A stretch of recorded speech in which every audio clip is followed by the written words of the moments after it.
Hi உறவே, மீண்டும் ஒரு வணக்கம். இங்கே பாருங்கள், வெந்தயம் கடுகு வெடிக்கிறாங்க. நல்லா சடசடன்னு வெடித்து முடிச்சுட்டாங்க. இறக்கிடுவோம், கருகிரும். அப்புறம் பாருங்கள், அக்கா தக்காளி தொக்கு செய்ய போகிறேன். கழனி தண்ணியில் தக்காளி ஊற வச்சுருக்கேன். இப்போ அதை ரெடி பண்ணுறதுக்கு சின்ன வெங்காயம், வெள்ளைப்பூடு, கொஞ்சோண்டு இஞ்சி, தக்காளி கொஞ்சம் போட்டுக்கிடுவோம். 1/2 கிலோ தக்காளி எடுத்துருக்கேன். எண்ணெய் கொதிச்சிருச்சு, கடுகு போட்டுக்கலாம். பச்சை மிளகா போட்டுக்கலாம். குட்டி குட்டியாக இருக்குது பாருங்கள், அழகாக இருக்குது. கடுகு, பச்சை மிளகா, கருவேப்பிலை போட்டிருக்கேன். நல்லா வெடிக்கிறாங்க. பூடு, சின்ன வெங்காயம், தக்காளி, இஞ்சி கொஞ்சோன்னு அரைச்சிருக்கேன்.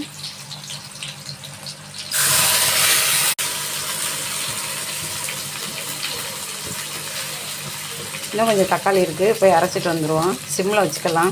மிளகாய் பொடி போட்டுக்கிடுவோம், தேவைக்கேற்ப தான். சொல்லுன்னே வைங்க. ஆமாம், தக்காளியும் அரைச்சிட்டு வந்தாச்சு. மஞ்சள் பொடியும் போட்டுக்கிடுவோம், சும்மா லேசாக. பாருங்கள், செம்மையாக இருக்கும், செஞ்சு பாருங்கள். இந்த மிளகாயெல்லாம் கடைசியில் எல்லாம் தள்ளி விட்டுருவாங்க பாருங்கள். அப்போ தேவை அமிர்தமாக இருக்கும் அந்த மிளகா சாப்பிட்றப்ப. ஆமாம், இப்போயே மிளகா பொடியை போட்டால் தான் அந்த ரெட் கலர் கிடைக்கும். எண்ணெய், இன்னொரு தக்காளியை ஊற்றிக்கிடுவோம்.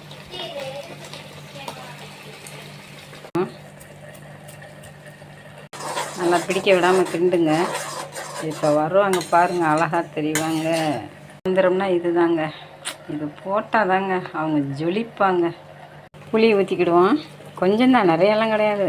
ரொம்ப ஊற்றிடாதீங்க, ரொம்ப புளிச்சிரும். நல்லா கொதிக்கிறாங்க. எங்களுக்கு அடுத்த ஒரு பொருள் சேர்க்க போகிறோம். இதுதான் கடுகு, வெந்தயம் நுணுக்கிடுவோம். பொடி, கடுகு, வெந்தயம் பாருங்க. அப்புறம் நம்ம இதயத்தை கொஞ்சம் கொடுக்குறோம், ஊற்றுவோம். செம்மையாக இருக்குங்க. முக்கியமானது கொஞ்சோண்டு நாட்டு சக்கரை கொஞ்சம். ஓகே, வாங்க. தக்காளி தொக்கு ரெடி ஆகிட்டாங்க. அப்படியே இவங்களை இன்னும் கொஞ்சம் செத்த நேரம் முடிஞ்சு, அவ்வளோதான். எண்ணெய் பிரிஞ்சிருச்சு பாருங்கள். ஓகே, வாங்க, ரெடி ஆகிடுச்சு. இது எதுக்கெல்லாம் தெரியுமா? சப்பாத்தி, பூரி, தோசை, சாப்பாடு. நம்ம எங்கேயாவது வெளியில் போனீங்கன்னா சப்பாத்தி கொண்டு போவீங்களா, அதுக்கெல்லாம் இது ரெடி பண்ணிக்கோங்க. செம்மையாக இருக்கும், கெடவும் செய்யாது. ஏன்னா புளி போட்டிருக்கோம் பாருங்கள், அவ்வளோ ஹெல்த்து. ஓகே, பாய். தேங்க்யூ. சப்போர்ட் பண்ணுற அனைத்து நல்ல உள்ளங்களுக்கும் வாழ்த்துக்கள்.